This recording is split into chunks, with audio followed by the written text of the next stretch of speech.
Olá, tudo bem? Para quem não me conhece ou quem está esquecido do meu nome é Suelen Vanessa e estarei com vocês aqui hoje para apresentar mais uma vez o nosso componente curricular, ok? Vocês lembram mais ou menos o que é componente curricular? Não? Componente curricular é a nossa disciplina, que é Educação Física. Hoje a gente vem com a unidade temática com os conteúdos de jogos populares e brincadeiras populares. Então sejam todos muito bem-vindos ao ano letivo de 2021. Vamos lá? Quando a professora ou o professor de Educação Física chega na sala de aula e diz assim: hoje é jogo! Aí vocês ficam igual essa imagem que está aparecendo para vocês. Ei! Mas pensando que o jogo é futebol e não é! Como assim, professora, não é? A gente já aprendeu isso em alguns outros anos, né? Nos anos anteriores de quinto, sexto, sétimo ano. E a gente vai relembrar para vocês direitinho. Então, é comum utilizarmos o termos jogos e esporte para designarmos a mesma atividade, mas não são. Cada um tem a sua peculiaridade e as suas características distintas, tá? Contudo, o jogo e o esporte são fenômenos diferentes da cultura corporal.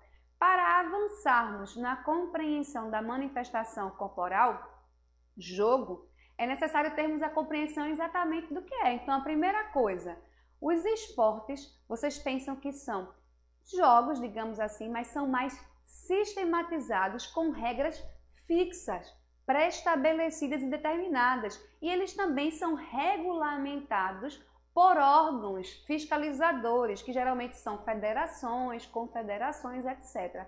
E o jogo ele tem essa flexibilidade, a gente vai aprender um pouco mais à frente.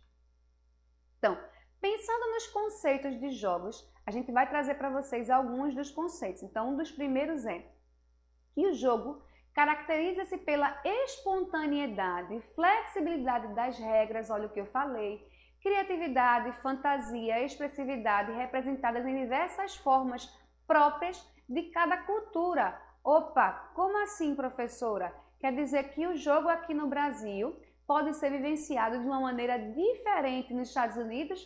Claro, o jogo aqui em Pernambuco pode ser vivenciado de uma forma e lá no Rio Grande do Sul ser vivenciado de outra. Não precisa nem tão longe. A gente pode vivenciar o jogo de uma forma, chamar o jogo por um nome e lá na Paraíba, aqui do lado, pode ser vivenciado de uma forma completamente diferente. Então, cada local, cada cultura tem as suas peculiaridades e particularidades. Então, o jogo é uma atividade ou ocupação voluntária exercida dentro de certos e determinados limites de tempo e de espaço, seguindo regras livremente consentidas, mas absolutamente obrigatórias. Então, não significa dizer que o jogo não tem regras, não é isso. O jogo tem regras sim, mas as pessoas que estão participando são elas que vão dizer o que é que pode e o que é que não pode, e isso vai flexibilizar. Porque, por exemplo, de repente, hoje a gente tem um espaço menor para brincar, então a gente delimita um espaço diferente. Quando a gente tem um espaço maior, a gente pode delimitar um espaço maior. E também a quantidade de pessoas que estão participando vai fazer com que essas regras possam ser modificadas. Então, desde a pré-história, lá atrás, já existem registros em pinturas rupestres também que representam pessoas brincando. Então, os arqueólogos, que são os profissionais da área, encontraram essas pinturas rupestres. Na tela mostra para vocês aí a imagem de 3 pessoas, que basicamente seriam 2 pessoas em pé, segurando uma terceira, e eles estariam brincando de balançar. Ou seja, o brincar, o jogar é natural do homem desde a época da pré-história. Então, não é algo que foi inventado agora, tá certo? E aí, registros revelam que o jogo surgiu no século XVI. Mas que jogo é esse que a gente está falando? A gente está falando de um jogo mais sistematizado. Não significava que na época anteriormente ao século XVI as pessoas não jogassem ou não brincassem, né? E que primeiros estudos foram encontrados na Roma e na Grécia, com o propósito de ensinar letras. Para aí um pouquinho. A gente não falou que o jogo era para divertir, brincar? Ué, e a gente não pode aprender brincando e se divertindo? Claro que pode. Na sua alfabetização, se você lembrar, a professora poderia cantar várias musiquinhas para vocês, que era uma forma de você brincar, uma forma de você memorizar aquilo que ela estava falando e também uma forma de você ampliar o seu vocabulário. E a gente vai ver que existem vários jogos que também a gente pode transformar como um jogo educativo. E aí, mesmo sendo o jogo considerado sistematizado a partir do século XVI, as primeiras bonecas foram encontradas ainda no século IX a.C. Olha só, lembra que a história é dividida em dois períodos, antes de Cristo e depois de Cristo. Nós estamos atualmente no ano de 2021, depois de Cristo. 900 anos antes de Cristo nascer, já existiam essas bonecas, elas foram encontradas. Então significa que há mais ou menos 3.000 anos atrás existiam crianças que brincavam com essas bonecas, né? E essas bonecas foram encontradas em túmulos de crianças, junto de corpos de restos de mortais, ossos de crianças. Nas ruínas incas no Peru, arqueólogos também encontraram vários brinquedos infantis. E agora vai aparecer para vocês na tela o brinquedo que é considerado o mais antigo do mundo, que foi encontrado na região de Sogmatá, na Turquia. Esse brinquedo que ele tem a semelhança com um carrinho, ele é datado mais ou menos pelos arqueólogos de 5.000 anos atrás. Olha só há quanto tempo! Então, o brincar, ele vem da natureza do homem, né? E ele vem de uma necessidade do homem brincar. Características universais dos jogos. O que são características universais? Pensa quando a gente está falando de universais para todos e universais em qualquer lugar do mundo. Então, os jogos, eles vão ter essas características em qualquer região. Em Pernambuco vai ter? Vai. No Rio Grande do Sul vai ter? Vai. No Centro-Oeste, lá em Goiás, vai ter? Vai. Lá no Norte, no Amazonas, vai ter? Também. E fora do país vai ter? Com certeza. Então, são características no mundo todo dos jogos, tá? Então, os jogos possuem uma ocupação voluntária, né? São atividades voltadas para o lazer e favorecem as atividades físicas ou mentais. Como assim, professora? Ninguém vai chegar em casa e vai dizer, puxa, que saco, eu vou jogar, eu vou brincar. Muito pelo contrário, a gente está fazendo ali porque gosta, porque quer se divertir. Mas também aquela diversão, ele tanto favorece para a nossa situação física, né? Na destreza, velocidade, etc. e tal, como também mental, porque você está pensando, você está raciocinando para poder trabalhar e brincar naquele jogo. Estimulam a socialização e a inclusão e as regras são mais flexíveis, mas as regras são obrigatórias, tá? Outras características universais dos jogos são as seguintes. O jogo obedece a determinado limite de tempo e de espaço. Como assim, professora? Quando você vai jogar queimado, por exemplo, você não faz uma linha de demarcação no solo? Aquilo ali, você está delimitando o espaço. E aí, quando você vai fazer qualquer outro jogo, você às vezes pode marcar tempo. Ah, se ninguém conseguir matar até o final, vai ganhar quem tiver conseguido capturar mais pessoas até tanto tempo. Então, isso serve justamente para poder organizar o jogo. E o jogo é uma invenção do homem, né? Ou seja, possui em sua formação aspectos culturais, sociais, antropológicos, apresentando um processo criativo para modificar imaginariamente a realidade e o presente. Tipos de jogos. Nós temos 7 tipos de jogos, tá? E a gente vai aprender um deles hoje. Então, os jogos são sensoriais, jogos populares, jogos de salão. Jogos de salão não é um jogo que é praticado em quadra esportiva. Ele até pode ser praticado em quadra esportiva, mas não necessariamente tem que ser lá, tá? E aí, em outra aula, a gente vai explicar direitinho o que são jogos de salão. Jogos eletrônicos, jogos teatrais, jogos cooperativos e jogos esportivos. Jogos sensoriais. Será que vocês imaginam o que sejam jogos sensoriais?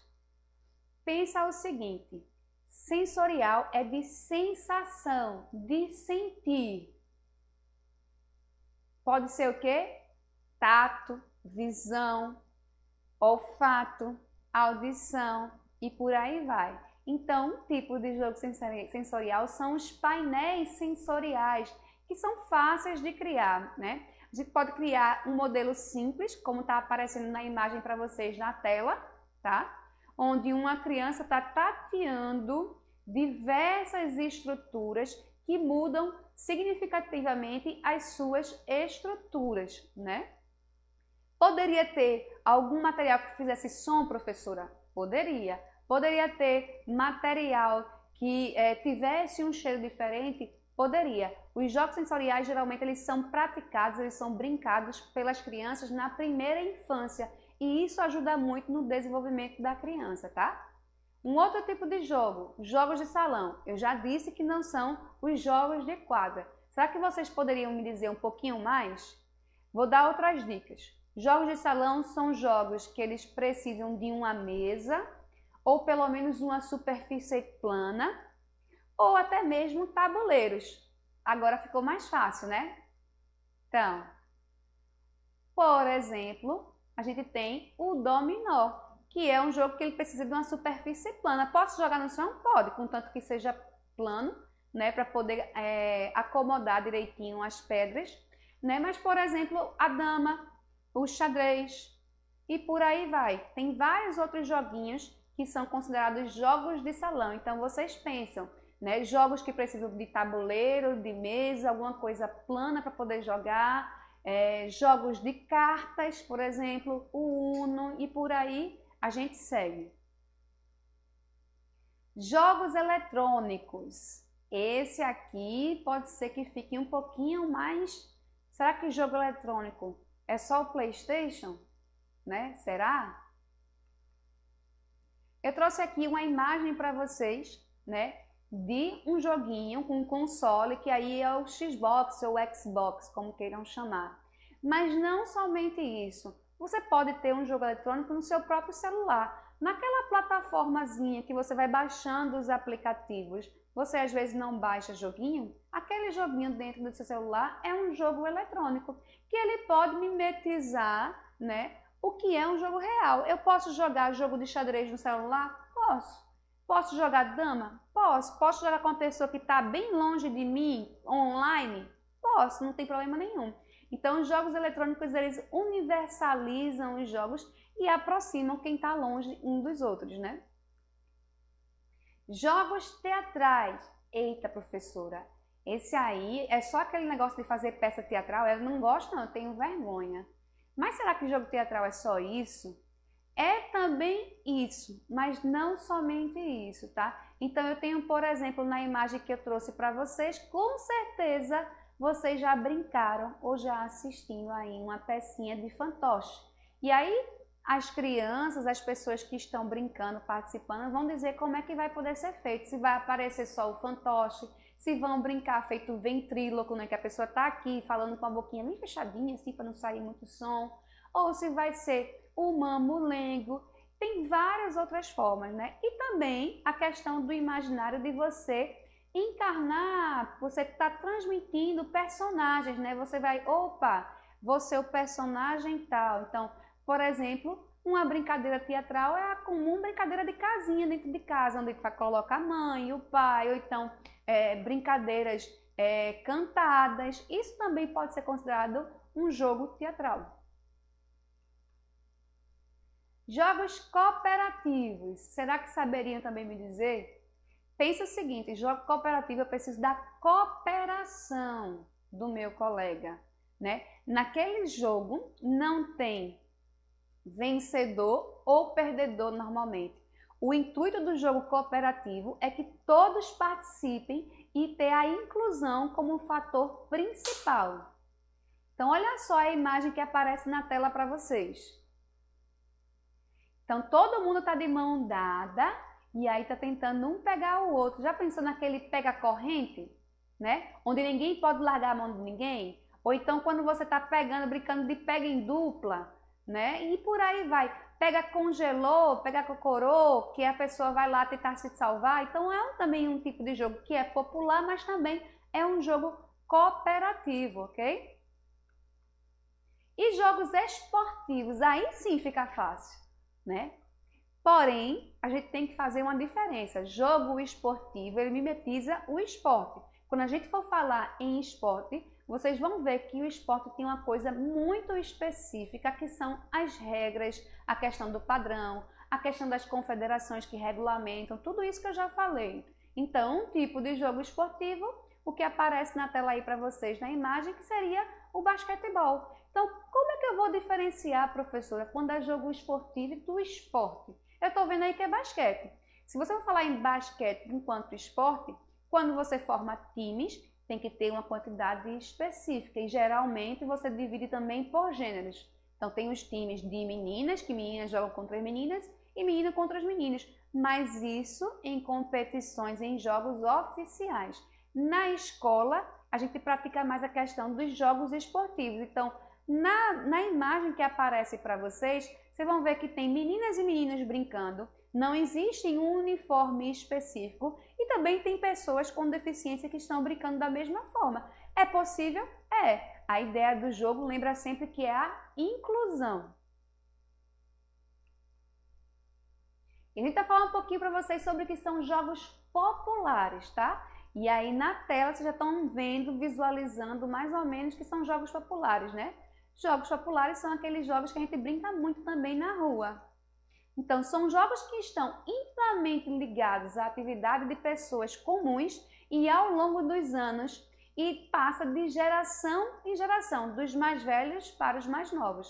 A maioria desses jogos não há necessidade alguma específica, tá? E ele nasce justamente dessa necessidade do homem. Eles são espontâneos, criativos e de atividades muito motivadoras. O Brasil é cenário de uma série de brincadeiras tradicionais com crianças, né? Tanto dentro dos lares como ao ar livre. Infelizmente hoje, por conta da violência, a gente deu uma diminuída, né? Não tem tanta criança brincando na rua, mas é sempre bom resgatar. E por que não vivenciar esse tipo de jogo dentro da escola? É uma oportunidade para a gente não perder aquilo que a cultura resiste e que você aprende passando do seu pai, dos seus pais, passando para vocês e os avós, passando para os pais de vocês. Então, como a maioria dos países do mundo, as brincadeiras mais conhecidas das crianças são bastante simples, né? E não requer nenhum tipo de equipamento ou treinamento especial para a participação. E lembrando que as regras são justamente delimitadas por aqueles que participam. Então, tá aparecendo para vocês aí uma imagem. Então, que tipo de jogo popular seria esse? Fácil, né? Queimado ou queimada. Então, isso também é uma característica do jogo popular. O nome do jogo ele pode se modificar de acordo com a região, com o estado ou até mesmo o bairro que a pessoa mora. E também pode ser modificado a forma que é jogado. Quer ver uma outra forma? Olha só. E se eu dissesse para você que nessa imagem aí que está aparecendo também estão brincando de queimado, mas com várias bolas. Isso é muito comum e muito praticado, sabe aonde? Nos Estados Unidos. Só que eles recebem um outro nome chamado de dodgeball. Mas é basicamente o nosso queimado com várias bolas. A diferença também é que não existe o morto que pode voltar, etc e tal. Isso também vai depender de quem está brincando, né? Se morrer, volta, não volta, pode trocar de sangue, como a gente costuma falar nas aulas de educação física, não pode. Enfim, o dodgeball foi queimado, sai da brincadeira. Uma outra brincadeira aí muito comum, né? Facilzinho. É o pique-esconde, ou pega-se-esconder, ou esconde-esconde. Então, até o nome, como eu já falei para vocês, pode modificar aí, dependendo de onde vocês morarem, né? Eu aprendi como se esconder. Pega-se esconder. E os brinquedos populares, professora? A senhora falou de jogos populares e os brinquedos populares. Normalmente também esses brinquedos populares são os brinquedos que os nossos pais, vizinhos, amigos trazem para a gente brincar, né? Nos ensinam a brincar com ele. Uma das características dos brinquedos populares é que normalmente ele é um produto artesanal, né? Agindo de forma interativa no mundo de fantasias da criança, aproximando da realidade social em que vive, desenvolvendo experiências internas e externas com o seu mundo, promovendo melhores resultados na aprendizagem também. Quer ver um brinquedo que a gente confecciona em casa facilzinho? Quem nunca aqui foi num armarinho, numa lojinha, comprar o elástico, né? Principalmente, que é um jogo muito comum entre os mais novos. Então, pular elástico é muito bacana e é uma coisa que é simples e barata de fazer. Pular corda. Dá para pular corda até com o cachorro, dependendo de como seu cachorro for esperto. Olha aí na imagem com vocês. O cachorro está lá ajudando a rodar e todo mundo se divertindo. Uma outra imagem aparece para vocês é de um caminhãozinho que foi confeccionado justamente com material reciclável, né? Com latas. Olha só a próxima tela. Alguém saberia me dizer que tipo de brinquedo é esse? Parece com um carrinho, né? Mas ele tem um outro sobrenome. É um carrinho. Mas é um carrinho de quê? Pergunta para o teu pai que eu tenho certeza que ele vai saber que tipo de carrinho é esse. É um carrinho de rolimã, que geralmente também é confeccionado em casa. Dá para comprar? Dá. Pela internet você acha tudo. Mas você pode também fazer o seu carrinho de rolimã. E quando essa brincadeira vira coisa séria? Olha só a imagem que está aparecendo para vocês na tela. São mais de 400 pessoas que foram inscritas numa corrida de carrinho de rolimã lá em Prudentópolis, uma cidade do Paraná, que é um estado do sul, né? Então, dependendo da região, isso pode ter uma magnitude gigantesca, né? Então, as pessoas de Prudentópolis param a cidade literalmente para poder brincar de carrinho de rolimã. Então, a brincadeira virou coisa séria e coisa de adulto. E agora que a gente aprendeu um pouquinho, vamos pesquisar. Isso aí vocês vão colocar no caderno. Por que pesquisar, professora? Porque vocês são 8º ano e no ano que vem vocês vão ter algo que se chama de TCF, Trabalho de Conclusão do Ensino Fundamental. Então a gente começa a praticar. O desafio é o seguinte: quais são os jogos populares mais conhecidos e os mais praticados pelo colega da sua sala? Você sabe quais são? Isso vocês podem pesquisar pelo telefone, tá? Caso a aula não tenha voltado, e mesmo quando voltar, que vai ser no sistema híbrido, por esquema de rodízio, né? Você pode deixar para fazer isso pelo celular, mandando aquela mensagem, pelos aplicativos das redes sociais, fazendo as perguntas. Agora anota tudo direitinho no caderno. Então, primeira coisa que a gente tem que entender é que a gente vai responder a 4 perguntas na pesquisa escolar. Primeiro, o que a gente quer saber? Eu quero saber se as pessoas conhecem os jogos populares. Por que eu quero saber? Aí vai ser individual de cada um de vocês. Só não coloque porque a professora mandou. A gente tem que ter um porquê específico, que é a problemática. De repente, as pessoas pouco conhecem ultimamente os jogos populares. Como vocês vão fazer para saber? Que é justamente através da pesquisa escrita. E o que entendemos com essa pesquisa? Apontando possíveis respostas e ou soluções para a problemática que gerou a pesquisa. Então, na tela apresento para vocês um exemplo de questionário, onde vocês vão colocar o nome de vocês, né? Mas o nome do aplicador do questionário feito é o nome da pessoa que está respondendo, tá? Coloca a turma e o gênero, se é masculino ou feminino, para poder gerar mais dados. E aí, 3 perguntinhas básicas. Você conhece ou sabe o que são jogos populares? Aí pode colocar sim ou não. Quais são os jogos populares que vocês conhecem? E aí ele vai elencar para vocês quais os jogos populares que a pessoa pratica e o nome do professor responsável. Fez isso? Anota no caderno e apresenta para o seu professor quando voltar, ok? Espero que vocês tenham gostado e até a próxima aula!